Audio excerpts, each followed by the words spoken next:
안녕하세요. 김주환입니다. 네. 이 질문은 굉장히 여러 차례 반복되는 질문입니다. 이에 대해서 조금 자세하게 답변을 드리도록 하겠습니다. 아주 최근에 어젠가 24시간 이내일 거예요. 올라온 질문인데요. 음, 이런 질문입니다. 교수님, 전 사교육 30년 종사하면서 학생들을 가르치고 있습니다. 그러니까 경험이 많다 하는 얘기죠, 개인들의. 그리고 이분의 결론은 공부는 재능입니다. 자, 이 재능이 무슨 뜻인지 살펴보겠습니다. 어쨌든 공부는 재능이죠. 환경이 아니라는 거죠. 부모의 환경 또는 부모라는 환경이 중요하다면 왜 같은 형제 간에, 즉 같은 형제는 같은 부모를 그야말로 데리고 있으니까, 아니 같이 살고 있으니까, 같은 부모 밑에서 자란 애들이니까 이 부모라는 환경이 똑같다 이 말이에요.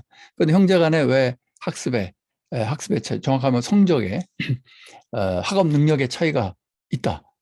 한마디로 하나는 공부 잘하고 못한다. 어떻게 설명할 거냐 하는 얘기죠. 그리고 한마디 덧붙이십니다. 공부는 타고난 머리, 이게 아마 재능인가 봅니다. 선천적이라는 거죠. 타고난 머리가 거의 절대적이다. 성적 영향에. 모든 동료 교사들의 공통적 의견입니다. 이런 그 말씀을 해주셨어요. 이거는 이렇게 내가 애들 많이 키워봤다 라든지 사교육에 계시던 공교육에 계시던 학교 선생님이시던 학원 선생님이시던 내가 애들 많이 키워봤어. 내 경험에 따르면 이래. 이거요, 안 바뀌어요. 이 고정관념이. 하지만 이 고정관념은 잘못된 고정관념입니다. 뭐가 잘못되고 왜 이런 그 잘못된 고정관념을 가지게 됐을까? 우리가 한번 같이 생각해 보면 좋겠습니다. 왜냐하면 이분만이 아니에요. 우리 사회의 대부분의 학부모, 대부분의 선생님이 이런 잘못된 고정관념을 갖고 계셔가지고 제가 이런 어떤 고정관념이 뭐 일면 옳고 뭐 틀린 부분도 있고 옳은 부분도 있다. 보통 교수들은 그런 식으로 얘기하죠. 뭐 다수설, 소수설. 뭐 이건 그렇지. 이런 부분은 옳지만 저런 부분은 아닌 것 같아서 뭐 일장일단이 있고 옳은 것도 있고 틀린 것도 있고 뭐 보통 이렇게 얘기합니다. 하지만 이 문제에 대해서 저는 이건 잘못된 고정관념이라고 단언을 합니다. 왜냐하면 왜 이렇게 잘못됐다고 강조하냐면 이게 아이들을 올바로 교육하는데 커다란 방해가 됩니다. 아이들의 잠재력을 쫙 펼쳐내는데 커다란 방해가 됩니다. 아이들을 불행하게 만드는 가장 큰 이유 중에 하나입니다. 학부모도 덩달아 불행해집니다. 이런 잘못된 고정관념 때문에.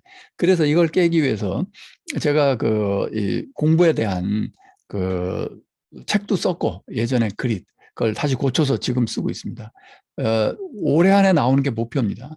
그래서 이 공부에 대한 책도 쓰고 있고 교육에 대한 거죠. 자녀 교육서 책도 쓰고 있고 또 내면 소통에서도 지금 좀 이따 보여드릴 이 114페이지 내외 앞뒤에 아주 자세하게 써놨어요. 1장, 2장에 여기저기 이 내용을 반박하는 내용들이 쫙 깔려 있습니다.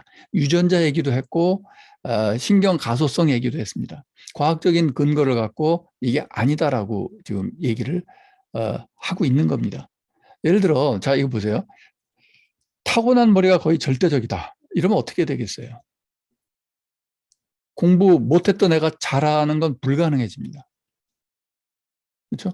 공부 잘했던 애가 못할 수는 있겠죠. 안 하면 모르니까. 하지만 공부를 못했어요. 선생님들이 보기에, 부모가 보기에 우리 애는 어려서부터 공부 못하는 애야. 그럼 걔는 평생 열등생 취급을 받고 나는 모자란 사람이야 이런 생각을 하게 되고 평생 모자란 사람으로, 열등한 사람으로, 부족한 사람으로, 능력이 없는 사람으로 살아갑니다. 즉 우리나라 교육 시스템은 압도적 다수를 바보라고 낙인 찍고 무능한 사람이라고 낙인 찍고 그런 시스템입니다. 잔인한 시스템입니다. 그리고 타고난 머리가 거의 절대적이다. 그럼 어떻게 돼요? 넌 희망이 없어 평생. 이런 암시가 깔려 있는 겁니다. 타고나기를 머리 나쁘게 타고났는데 네가 무슨 노력을 한다고 되겠냐라고 부모와 선생이 생각하는 건 좋아요. 그런데 부모와 선생의 그 잘못된 고정관념은 아이의 내면적 신념이 돼버립니다. 그래서 나는 바보야. 노력해도 안 돼. 라는 생각을 갖게 되죠. 그러면 그냥 그런 생각만 하면은 뭐 괜찮아요. 어떻게 될까요? 자기 파괴적이 되는 경우가 많습니다. 자기 파괴적이라는 건 내 자신에 대해서 폭력적으로 변하고 자해라든지 자살이라든지 아니면 주변 환경에 대해서 폭력적으로 변할 수밖에 없습니다. 그 스트레스를 그 셀프 밸류라 셀프 월스 그 자기 가치감이 저하되면 사람은 흔히 폭력적으로 변하게 됩니다. 그거는 제가 여러 차례 다른 강의에서도 말씀을 드린 바 있습니다. 지금 이 그 질문을 하신 분은 이 개인의 잘못이 아닙니다. 지금 질문하신 분이 혼자 이렇게 생각해봐서 이런 고정관념을 갖게 되고 이 개인의 탓이 아니에요. 우리 사회에 넓게 퍼져 있는 유전자에 대한 이상한 환상이라든지 재능에 대한 이러한 환상이 널리 퍼져 있는 거죠. 자, 일단 재능, 타고난 머리라는 거에 대해서 말씀을 한번 해보겠습니다. 자, 이 질문 한번 자세히 보면 질문을 그대로 베껴놓은 거예요. 30년 종사하면서 애 가르치고 있다. 공부는 재능이다. 타고난 머리. 부모가 같다면 요거에 대해서 하나하나 살펴보겠습니다. 자, 먼저 제 답변입니다. 빠르게 답변을 드릴게요. 타고난 머리, 재능, 지능 선천적으로 결정되어 있다. 요거를 뭐 IQ 지능이라고도 할 수 있고 뭐 선천적인 타고난 머리라고 부를 수 있고 아무튼 선천적인 거 거기는 이제 괄호치고 유전적인 거 뭐 이렇게 돼 있어요. 네, 사람들 머릿속에. 자, 그래서 유전자가 그렇게 절대적으로 사람의 행위라든지 능력을 결정지지 않는다. 자세하게 설명해 놨어요. 내면소통 책에. 유전자에 대한 환상이라는 저기 강의도 해놨잖아요. 그거 한번 제발 꼼꼼히 다시 좀 봐주시고요. 그 다음에 하나 이제 말씀을 드릴게요. 자, 루이스 터먼이라는 사람이 있어요. 지능에 대한 연구. 벌써 이게 언제냐면 지금 114페이지 내면소통 책 114페이지 지금 잠깐 보겠습니다. 책 있으신 분들은 다시 한번 거기 그 부분을 봐주시기 바랍니다. 뭐냐 하면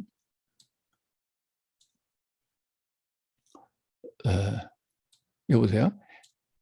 이 114페이지에 이렇게 돼 있죠. 자, 이 앞부분도 한번 좀 유능성과 능력의 차이가 태어날 때부터 선천적으로 결정되거든 믿는 사람들은 근거로 드는 거 자신의 경험이에요. 지금 이분처럼 나 30년 애들 키워봤는데 자, 부모가 공부 잘했으면 애들도 공부 잘하더라. 뭐 이거 이렇게 말하는 거 그게 좀 아니다라는 거를 설명을 앞에서도 드렸고 다 드렸어요. 거기 먼저 읽어보시고 그다음에 선천적인 지능에 대한 얘기를 먼저 하겠습니다. 지능에 대한 거는 아주 그 20세기 들어와서 아주 확신을 했어요. 사람들이 유전자 지능 이런 거를. 그래서 선천적으로 우월하고 아니고 인간이 그렇다. 우성학이죠. 그건 19세기 말 20세기에 아주 절정을 다다랐습니다. 그거를 확실하게 정치적 이데올로기로 발전시킨 건 나치입니다. 그 나치가 그 아리안족, 유전적으로 우월하다. 유전적으로 저열한 다른 종족은 없애버려야 된다. 그게 인류를 위해서 그거 믿는 과학자들이 굉장히 많았습니다. 그래서 잘못된 과학적 지식은 정치적인 어떤 그런 그 문제도 가지고 옵니다. 어쨌든 그 시기에요. 1921년도니까 이 저기 뭐야 2차 대전도 세계 나치가 뭐 득세하기도 전 얘기죠 지금. 그때 100년도 넘은 전에 스탠퍼드의 정형외과 심리학자 루이스 터먼이라는 사람이 있습니다. 루이스 터먼은 뭐냐면 지금 우리가 아는 바에 IQ 검사 있죠? 그거 만든 사람이에요. 비뇌 검사를 다시 쫙 해가지고 제대로 만드는 사람이에요. 그래서 이 루이스 터먼은 지능을 내가 정확하게 측정할 수 있다. 아주 확고하게 믿었고요. 그렇기 때문에 이 애들의 공부나 아니면 뭐 돈 버는 거나 아니면 뭐 운동 잘하는 거나 아무튼 인간이 능력을 발휘하는 거는 기본적인 지능에 의해서 결정된다라고 믿었어요. 지금 질문하신 분, 그건 타고난 머리다. 공부는 그거랑 똑같은 거예요. 100년 전부터 있던 믿음이에요. 그런데 그래서 루이스 터먼은 어떻게 했냐면 그래서 정부로부터 막대한 연구비 받은 거예요. 뭐냐면 내가 이 지능 검사로 미국 전국에서 제일 똑똑한 애들 뽑아내서 관찰해서 지능이 얼마나 중요한가에 대한 걸 입증하겠다. 그래서 지능과 성취도에 대한 연관성에 대한 대대적 연구 수십 년간 한 거예요. 자, 이 사람은 IQ 테스트를 개발하고 그냥 막연히 머리 이런 게 아니라 정확하게 지능, 머리 테스트 해가지고 그래서 어떻게 하느냐 2단계로 했어요. 미국 전국의 초, 중, 등 교사들로부터 추천을 받았어요. 그렇잖아요. 교사들이 애들 가르쳐 보니까 얜 똑똑해. 얜 똑똑하지 않아. 그렇죠? 그래서 똑똑한 애들, 학교장, 학교 교사에 추천받은 애들 25만 명, 미국 전국에서 25만 명을 뽑았어요. 얘는 똑똑한 애들이에요. 선생님들이 우리 반에서 1등 하네 이런 애들 다 해서 뽑아준 거예요. 그게 25만 명이에요. 그 25만 명을 대상으로 루이스 터머는 자기가 개발한 지금 현재 쓰는 거랑 거의 비슷해요. 그걸로 IQ 테스트에서 140 이상인 애들 1470명을 출연했어요. 얘는 뭘까요? 천재 중에 천재예요. 이 1470명은. 먼저 IQ 검사가 아니라 선생들이 가르쳐 보니까 똑똑해. 아까 질문하신 분, 내가 30년 사교육에 있는데 타고난 머리가 중요해. 즉 얘는 똑똑하네. 이런 애들 뽑아놓은 거예요. 뽑아놓고 거기다 대고 또 IQ 검사를 했어요. 그 안에서. 25만 명 중에 1470명. 영재 중에 영재. 진짜 똑똑하네. 그리고 얘네들을 수십 년간 관찰을 했어요. 그러나 세상을 놀라게 할 만한 업적을 거둔 사람 나오지 않았어요. 물론 성공한 사람 몇 명은 있지만 그냥 아무 1400명, 평범한 애들 1400명 중에 성공한 애들 나올 비율과 비슷했어요. 선발된 천재 그룹 1470명 중에는 단 한 명의 노벨상 수상자도 나오지 않았는데 아까 이 25만 명 중에 IQ 검사에서 떨어진 애들, IQ 나쁜 애들 거기선 2명의 노벨 수상자가 나왔어요. 천재 그룹의 아이들이 어른이 되었을 때 수십 년간 팔로우업한 거예요. 그냥 대부분 보통 사람으로 살았어요. 그래서 수십 년간 연구 끝에 이 사람은 자기 평생 연구가 이거예요. 결론을 이렇게 내릴 수밖에 없었어요. 수십 년 지난 다음에 IQ와 성취도 사이에는 그 어떠한 상관관계도 없다. 이거예요. 그런데 이렇게 해도 사람들은 지 애비 닮아서 하는 짓이 똑같다, 뭐 닮아서 하는 짓이 똑같다. 부모가 환경인데 환경으로부터 영향을 받는 건데 부모의 유전자로부터 받았다고 생각을 하는 거죠. 그래서 또 지금 아까 그 질문하신 분처럼 부모의 환경이 중요하다면 어떻게 같은 형제 간에 학습의 차이가 있을까요? 이런 질문을 하게 되는 거죠. 이거에 대한 답도 다 나와 있습니다. 쌍둥이 연구, 뭐 형제 간의 연구 다 나와 있어요. 그리고 그것도 제 책에 나와 있습니다. 그거는 이제 이걸 뭐 자세하게 오늘 이 강의 하는 날은 아니니까 자세하게 다 지금 설명드리진 않을 거고요. 이게 왜? 네.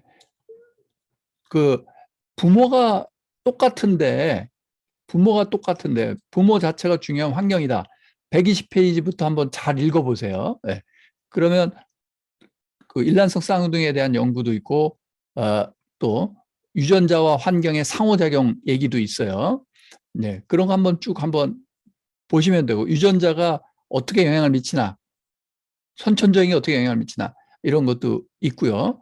자, 주의력 결핍 장애에 대한 환경적 영향. 그래서 뭐 일란성 쌍둥이 얘기도 있고 이건 그냥 한번 읽어보세요. 제가 강조해 드리고 싶은 건 이런 거예요. 왜냐하면 지금 이 질문에 대한 답이에요.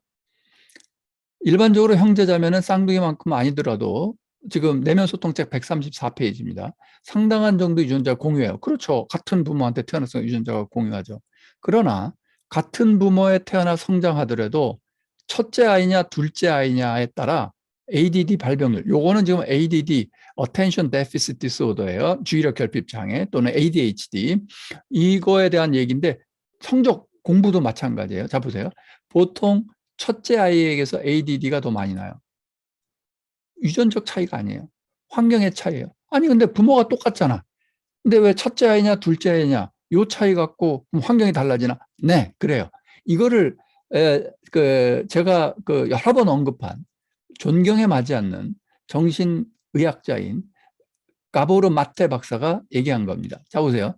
같은 부모에게서 태어나 같은 자라에서 자라나는 아이들은 같은 집에서 살고 같은 동네 학교 다녀요. 같은 음식 엄마가 똑같이 해주겠죠? 먹어요. 정말 비슷한 환경을 경험해요. 그런데 마태 박사에 따르면 이는 아이들의 두뇌 발달과 관련해서는 세컨더리, 부차적으로 중요해요. 아이들의 두뇌 발달과 정신 건강에 따라서 나가서 학습 능력에, 잘 들으세요. 아이들의 두뇌 발달, 정신 건강, 그리고 아이들의 학습 능력에 가장 중요한 환경은 부모의 감정 상태예요. 두 번 얘기했어요. 한 번 더 얘기할게요. 제발 좀 잘 좀 들어주세요. 정말 간절히 부탁합니다. 아이의 두뇌 발달과 정신 건강에 나아가서 공부 잘하고 성적 잘 올리고 애가 행복하고 건강하냐는, 그걸 결정하는 가장 중요한 환경은 부모의 감정 상태예요. 부모가 얼마나 스트레스 받냐 아니냐, 부모가 얼마나 짜증낸 상태냐 아니냐, 부모가 얼마나 불행하냐 행복하냐, 이게 결정적으로 중요합니다. 특히 부모의 심리적인 긴장 상태는 자녀의 ADD를 유발하는 가장 보편적이고도 주된 원인이다, 이렇게 얘기합니다. 어린아이는 부모를 통해서 세상을 인식하고 경험하죠. 부모가 의도하지 않았더라도 부모의 표정, 목소리, 미묘한 불안감이나 짜증 등 모든 감정적인 신호는 아이들이 세상을 어떻게 인식하고 경험할지를 결정짓는 매우 매우 중요한 요소입니다. 그런데 첫째와 둘째가 경험하는 부모의 감정 상태는 상당한 차이가 있게 됩니다. 같은 부모인데? 아니요. 같은 부모가 아닙니다. 어떻게, 왜 아니냐면, 첫째로 태어난 아이들은 인생의 첫 시기를 유일한 자녀로 자라나게 돼요. 부모 사이에 끼어든 유일한 존재예요. 기본적으로 자기 존재에 대한 불안감이 커요. 그런데 둘째는 달라요. 태어나보니 자신과 비슷한 처지의 동료가, 뭐 형이나 언니나 누나나 오빠가 하나 더 있어요. 그러니까 첫째랑 둘째는 부모가 같아도 환경이 달라요. 경험하는 환경이, 감정적, 정서적 환경이 달라요. 게다가 대부분의 가정에서는 첫째를 낳아서 기를 때보다 둘째를 낳아서 기를 때 부모의 소득이 더 증가해 있는 등 좀 더 안정적인 삶을 영위하고 있을 가능성이 높아요. 통계 내보면 확실해요. 첫째 애를 낳았을 때, 뭐 결혼한 지 얼마 안 돼가지고 회사나 어디 직업적으로도 랭킹이 낮고 소득 좀 낮은데 몇 년 지났어요. 한 2, 3년 지나서 둘째를 낳았어요. 그때는 좀 더 소득이 증가했는 경우도 많아요. 첫째 낳아서 기를 때보다 둘째 낳아서 기를 때 아이 양육에 대한 부모의 스트레스는 훨씬 적어요. 애 둘 이상 키워보신 분들 알죠? 첫째는 좀만 울어도, 애가 조금만 열나도 막 열이 오르면 막 이거 큰일 난 거 아니야? 야, 아픈 거 아니야? 막 부들부들 떱니다. 뭐 밤중에라도 저기 뭐 어디 달려가야 되는 거 아니야? 처음 경험하니까 스트레스가 훨씬 높아요. 아이가 조금만 뭐 울거나 뭐 아픈 거 같으면 엄청 스트레스 받아요. 둘째 나서 그럴 땐 어때요? 웬만큼 열이 나도 아유 저러다 뭐 괜찮겠지. 아유 우는구나, 우나 보다. 정말 둘째 때는 첫째 경험을 다 해봤기 때문에 난리치고 병원 가봐야 뭐 좀 이따 열 떨어서 다시 오고 뭐 이런 걸 경험을 해봤기 때문에 둘째 키울 때는 스트레스가 훨씬 적어요. 이미 한 번 경험한 일이기 때문에. 부모가 같은 부모예요? 천만에 완전히 다른 부모예요. 첫째 애를 키우던 부모는 생전 애를 처음 키우는 사람들이에요. 둘째 애를 키우는 부모는 애 한 번 키워본 사람들이에요. 같은 부모예요? 다른 부모예요. 그래서 스트레스에 훨씬 적어요. 이미 한 번 경험하기. 보통 부모는, 게다가 부모들의 기대는 첫째에게 더 집중돼요. 첫째는 무엇이든지 먼저 도달해서 먼저 개척해야 되고, 학교도 먼저 들어가고, 학생의 역할도 해야 되고, 중학생도 고등학생도 먼저 되고, 동생의 모범을 보여요. 그래서 보통 성적은 첫째가 높을 가능성이 있어요. 그러나 스트레스 레벨은 첫째가 또 훨씬 높을 가능성이 있어요. 그래서 성적이 어려서 높다가 확 떨어지는 애 중에는 첫째가 더 많아요. 왜냐면 첫째는 뭐 부모의 스트레스 막 기대감 막 이런 것 때문에 어거지로 공부해서 뭐 초등학교, 중학교까지는 공부 잘하다가 고등학교 가서 스트레스 받아 쭉 떨어지네. 첫째가 더 많아요. 물론 그냥 버티고 뭐 대학까지 가는 애들도 더 상당히 많지만, 둘째는 그냥 이러고 있다가 나중에 좀 늦되게 공부 잘하는 애들 굉장히 많아요.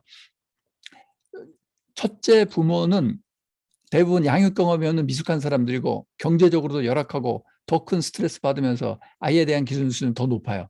둘째가 태어날 때 부모는 양육 경험도 있어요. 완전히 다른 사람들이죠. 더 여유 있고 경제적으로도 더 풍족하고 스트레스 덜 받고 그다음 아이 키우는 거에 대한 정보나 지식도 훨씬 더 많고 아이에 대한 기대 수준이 상대적으로 낮아요.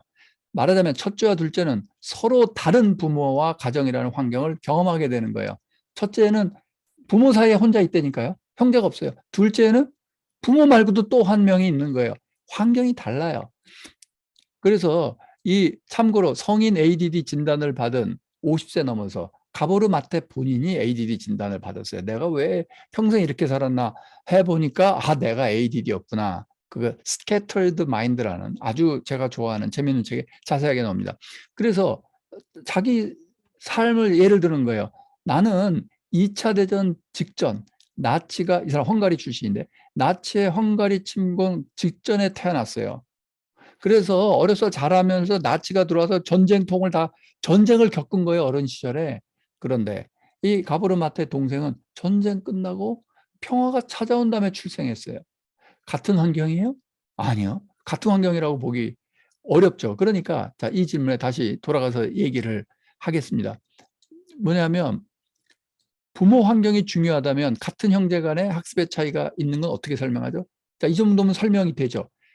부모가 같은 부모가 아니라고 할 만큼 첫째, 둘째, 셋째가 경험하는 부모나 이 가정 환경은 다르다. 이거 하나고요. 더 중요한 건 뭐가 있냐면 부모의 정서 상태가 매우 매우 중요하다. 이런 얘기입니다. 즉 첫째나 둘째에 따라 다르다. 지금 이런 얘기입니다. 자, 그 다음에 또 한 가지 우리가 주의해야 될 점. 이거는 꼭 이 질문하신 분의 해당만 되는 거 아니에요. 뭐냐면 우리는 좀 통계적인 관점, 이게 과학적인 관점인데 이걸 항상 염두에 둘 필요가 있어요. 자, 보세요. 과학적으로 결론이 났어요. 흡연을 하면 폐암의 위험이 있다. 즉 흡연은 폐암 발병률을 10배에서 20배까지 증가시킨다. 이거 다 결론이 났어요. 그런데 일상적인 경험에 따른 반론은 이런 게 있습니다. 내 주변 흡연자 중 폐암 환자 한 명도 없는데 저 연구 잘못된 거 아니야? 난 뭐 안 믿어. 야, 내 주변에 수십 명이 담배 피우고 있는데 한 명도 폐암 안 걸렸다. 어떻게 10배, 20배가 증가되냐? 이렇게 하시는 분 있고, 또 나는 나름 담배 전문가야. 내가 30년 넘게 담배 팔았어. 내가 30년 넘게 담배가의 주인으로 담배 팔았는데 30년 동안 담배 팔았는데 내 고객 중 폐암 환자 한 명도 없었어요. 이거 거짓말이야. 이 과학적인 거. 담배 핀다고 해서 폐암 걸리는 것이 아니라는 건 나뿐만 아니야. 내 주변 모든 담배 가게 주인들의 공통적인 의견이야. 이게 일상적 경험에 따른 반론입니다. 자, 이런 게 왜 생길까요? 왜 생기냐면 이런 이유 때문에 생깁니다. 보세요. 폐암이 100명 중 1명 걸린다고 칩시다. 무슨 뭐 집단에 따라 연령대별로 따라 다 다르게 계산할 수 있지만 그냥 편의상 그냥 어, 담배 안 피는 사람들은 100명 중 1명이 폐암에 걸린다고 칩시다. 그런데 흡연자들을 모아놓고 보니까 100명 중 20명이 폐암에 걸리는 거예요. 그게 20배 증가한단 말이죠. 그냥 담배 안 피면 100명 중 1명, 1%인데 담배 피면 100명 중 20명, 20%나 돼. 엄청 증가돼. 이거죠. 이 얘기예요. 그러면 이 상태에서 이게 무슨 의미일까요? 담배 피는 100명 중 20명이 걸린다는 얘기예요. 뒤집어서 얘기하면 담배 피는 100명 중 80명은 안 걸린다는 얘기예요. 그러니까 우리가 일상 경험을 할 때는 이 20명을 볼 확률이 높아요. 안 걸린 80명을 볼 확률이 높아요. 80명을 볼 확률이 훨씬 높죠.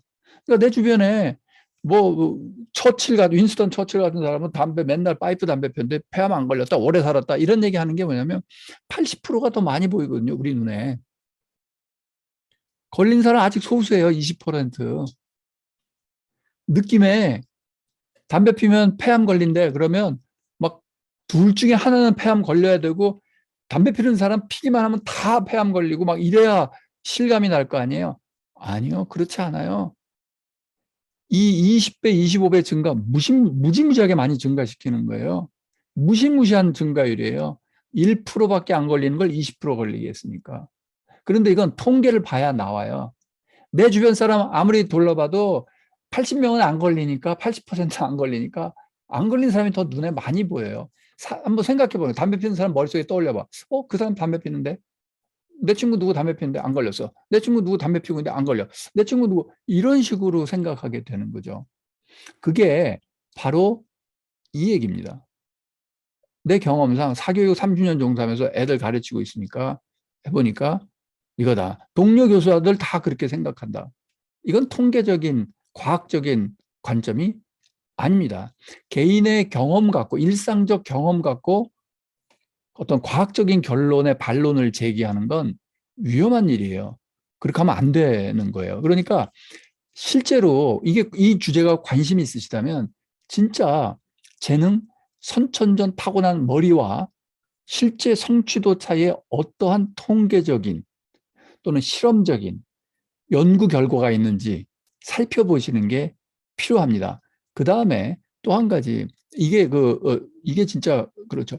이 재능이라고 우리가 이걸 왜 느끼냐면, 일상적으로 봤을 때, 어느 학생, 얘는 똑똑하고 빠릿빠릿하고 공부 잘하는 것 같아. 그러니까 내가 그럴 줄 알았어요. 공부 잘하니까. 계속 공부 잘해요. 초등학교 때, 중학교, 고등학교 공부 잘해요. 이거 타고난 선천적인 거지. 이렇게 잘못 생각할 수 있는데, 잘 한번 생각해 보세요. 이 재능이라는 말 속에 뭐가 들어있을까요? 여러분, 내면소통 책을 잘 읽으셨다면 사람의 성취 역량을 결정하는 이 내면소통 앞부분 내내 강조하는 겁니다. 성취 역량 결정하는 게 뭐죠? 한마디로 감정 조절력입니다. 한마디로 편도체 안정화와 전전두피질 활성화입니다. 즉, 지능 IQ 자체가 아니라요. 노력할 수 있는 힘, 편도체 안정화되고 전전두피질이 돼야 과제 지속력 노력하는 게 돼요. 시험 잘 보는 힘, 시험에 떨지 않고 능력 발휘하고 집중력 발휘하려면 편도체 안정화돼서 집중할 수 있어야 돼요. 자, 그러면 이 선생님이 보셨던 타고난 머리라는 건 사실 타고난 머리가 아닙니다. 뭐냐 하면 타고난 감정 조절력일 가능성이 커요. 또는 그 감정 조절력은 타고난 게 아니에요. 어려서부터 결정돼요. 아주 어린 시절부터 얘는 자기 조절력, 감정 조절력, 전전두피질 활성화가 되는 애죠. 그걸 우리는 재능이라고 착각하는 거죠. 그걸 우리는 유전적으로 결정됐다고 착각하는 거죠. 그럼 걔는 어려서부터 왜 그랬을까?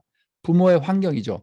그렇게 어려서부터 공부 잘하고 똑똑하고 침착하고 차분하게 노력하고 시험 불안증도 겪지 않는 애 부모의 감정 상태를 한번 보세요. 그러면 그 부모는 감정이 차분하고 그렇게 짜증내고 우울 성향 별로 보이지도 않고 그렇게 분노 조절 장애라든지 감정 조절 장애를 보이지 않고 그냥 침착하고 차분하고 마음이 좀 편안한 그런 부모일 가능성이 엄청나게 큽니다. 그러면 그런 감정 조절력이 유전된 걸까요? 아니요. 다시 얘기합니다. 그런 감정 조절 이런 거는 이렇게 영향을 받습니다. 그 책에 자세히 나와요. 쥐 실험도 있고 뭐 실험도 있고 편도체가 영향을 준다. 자세하게 나와요. 그러면 지금 현재 감정 조절력이 안 좋아.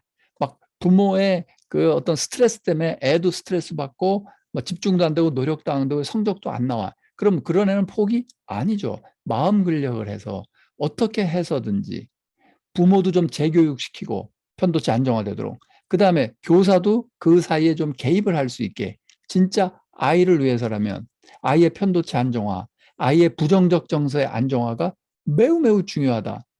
정서 안정 엄청나게 중요합니다. 그래야 뭐가 나오냐? 애 잠재력이 나옵니다. 그래야 전전두피질 활성화가 됩니다. 감정 교육, 감정 조절 능력 교육이 매우 매우 중요합니다. 여러분들이 생각하는 타고난 머리라는 건 어려서부터 그 아이가 지닌 마음 근력이에요. 그게 절대적이에요. 그렇게 보이는 거죠. 그 마음 근력이 세기 때문에 얘는 공부 잘하는데 그게 뭐 머리가 좋은 것처럼 아니면 선천적으로 물려받는 것처럼 그렇게 잘못 보실 우려가 있습니다. 그래서 다시 한번 말씀드립니다. 이걸 왜 이렇게 강조하느냐 하면 이 잘못된 이 개념으로 갖고 있으면 어떻게 되겠어요? 그냥 너는 그러니까 애들을 어떻게 보냐면 무슨 자동차 넌 태어날 때부터 1500cc 100마력짜리 자동차야. 너 공부 잘한 거 어디서부터? 너는 2000cc 200마력짜리 자동차. 와, 너희 부모는 옛날부터 공부 잘했으니까 아마 너는 300마력 정도 될 거야. 3000cc 엔진을 가졌겠네. 자동차는 엔진 한번 실으면 별로 안 바뀌죠. 그러니까 애들이 마치 어떤 애는 그냥 100마력짜리 애고 어떤 애는 300마력짜리 애고 그 타고난 머리 때문에 그 달리기 능력이 다른 성취력이 달라진다. 이렇게 보는 거죠. 이러한 고정관념은 아이들의 교육을 포기하게 만듭니다. 공부 못하는 애들은 머리 나쁘니까 그거 할 수 없지. 이렇게 돼요. 또는 이상한 교육을 하게 돼요. 뭐냐면 200마력짜리 애가 300마력짜리를 추월을 하려면 어떻게 해야 돼요? 무조건 강압적으로 뭐 밤새 공부시키고 해야 뭐 계속 달리게 해야 300마력을 따라 나서 그리고 스트레스 엄청 줘요. 오히려 엔진 터지죠. 오히려 편도체 활성화돼 가지고 더 공부를 못하게 되고 스트레스 받아 가지고 더 집중도 못하게 되고 더 자기 파괴적이 돼버리죠. 이거는 지금 이렇게 잘못된 관념은 우리 아이 교육을 망치는 그런 가장 큰 원인입니다. 제발 내면소통책 1장, 2장 앞부분을 좀 다시 한번 꼼꼼히 읽으시고 우리 다음 세대, 우리 아이들 교육의 방향을 좀 근본적으로 전환해 주시길 정말 이 부모님과 선생님들께 부탁의 말씀을 드립니다. 아이들을 마음 근력을 키워야 돼요. 마음 근력 키운다는 건 전전두피질 활성화하고 아이들이 그렇게 겉으로 볼 때 행복한 아이여야 돼요. 행복한 아이가 공부 잘합니다. 그건 한번 찾아보세요. Happier students perform better 이런 그 키워드로 논문들 좀 한번 찾아보세요. 긍정적 정서가 높고 전전두피질 활성화되고 같은 조건이라면 그런 애들이 훨씬 더 공부를 잘합니다. 지능보다 더 중요한 게 정서 능력입니다. 그리고 정서 능력은 체계적이고도 반복적인 마음 근력 훈련을 통해서 얼마든지 키워나갈 수 있습니다. 그래서 우리 어른들이 이 지금 아이의 능력이라든지 공부 잘하는 이거에 대한 근본적인 이 잘못된 고정관념을 뜯어고치지 않으면 우리들은 아이들을 계속 아마 망가뜨릴 겁니다. 그런 아이들이 크면 뭐가 될까요? 정서 조절이 안 되는 진상 학부모가 될 겁니다. 그런 아이들이. 어릴 때부터 정서 교육을 제대로 바꿔야 자기 정서 조절 능력이 생기겠죠. 수십 년 전부터 애들 정서 교육을 제대로 안 하면 지금 어떻게 돼요? 그러면 우리나라 전반적으로 정서 조절 능력이 떨어지는 여기저기서 폭력적으로 이 진상 짓을 하는 이런 사람들이 많이 나타나게 되겠죠. 안타까운 일인데요. 그래도 많은 분들이 이 마음 근력이라든지 편도체 안정화, 전전의 활성화 그리고 행복한 아이들이 건강하고 더 공부도 잘하게 될 거다라는 거에 많은 부모들도 또 선생님들도 이제 의견을 점점 함께 하고 있으니까 앞으로는 조금 더 나아지리라 생각을 합니다. 네. 예, 요 질문은 여기서 마치고요. 이거 한 번 한다고 뭐 되겠어요? 또 아마 제 예상하는데 또 비슷한 질문 또 나올 거고요.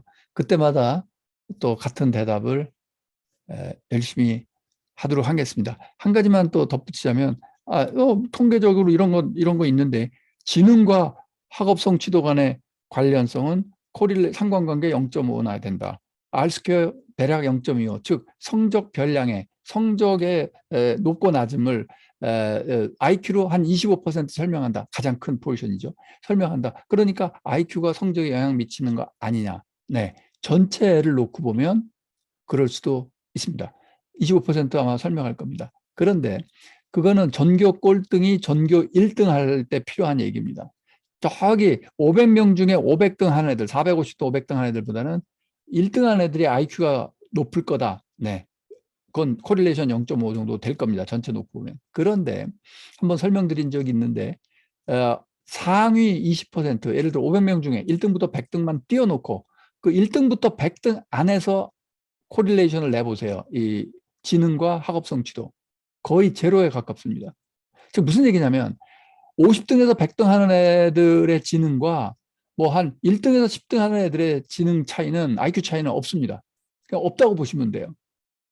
그러니까 우리가 원하는 건 100등 하는 애들이 한 10등 하기를 원하잖아요. 500등 하는 애가 1등 하기를 원하나요? 그럼 IQ 타령하셔도 돼요.